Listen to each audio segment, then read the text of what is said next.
आज जळगाव जिल्ह्यातील जामनेर तहसील कार्यालय प्रांत कार्यालयावर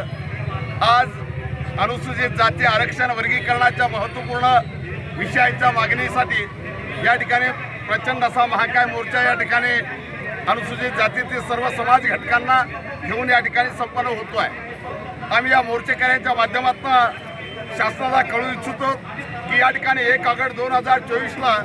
या देशाच्या सर्वोच्च न्यायालयानं संविधानिक तरतुदीनुसार अनुसूचित जातीचं वर्गीकरण करावं, आरक्षणाचं वर्गीकरण करावं आणि भारतीय राज्यघटनेच्या उद्देशिकेमध्ये जे आहे सामाजिक न्याय प्रस्थापित करण्याच्या अनुषंगानं पाऊल उचलावं म्हणून अनुसूचित जातीचं वर्गीकरण तात्काळ व्हावं यासाठी या मोर्चेकऱ्यांचा आवाज प्रांत अधिकाऱ्यांच्या माध्यमातून शासनाला पोहोचण्यासाठी आम्ही या मोर्चाच्या माध्यमातून या ठिकाणी धडकलेलो आहे। आपल्या माध्यमातून आम्ही विनंती करतो शासनाला, आता वाट जास्तीची पाहायला लावू नका, लवकरात लवकर तात्काळ आरक्षण वर्गीकरणाची अंमलबजावणी करा, अन्यथा या समाजाचा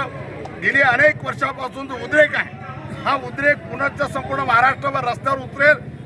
रस्त्यावर दिसेल आणि त्याचे परिणाम राज्यकर्त्यांना या ठिकाणी भोगावे लागतील। कारण आता आम्ही आमच्या संयमाची शासनानं सीमा पाहू नये, आमचा अंत आता शांततेचा संपलेला आहे। आम्ही संविधानिक मार्गाने कायद्याच्या मार्गाने आमची लढाई लढतो आहे, पण हे करत असताना जर परमपूज्य डॉक्टर बाबासाहेब आंबेडकरांचं स्वप्न साकार करायचं असेल तर आरक्षण वर्गीकरण या देशातल्या अनेक राज्यांनी केलेलं आहे आणि इथे पुरोगामित्वाचा पुरखा पांघरलेलं हे सरकार किंवा हे राज्य, या राज्यामध्ये मात्र अनुसूचित जाती आरक्षण वर्गीकरणाचा प्रश्न पुढे जात नाही, पण तो तात्काळ मार्गी लागावा अशा पद्धतीची मोर्चेकऱ्यांच्या माध्यमातून आम्ही आपल्या माध्यमातून शासनाला विनंती करतो, वर्गीकरण तात्काळ करावं,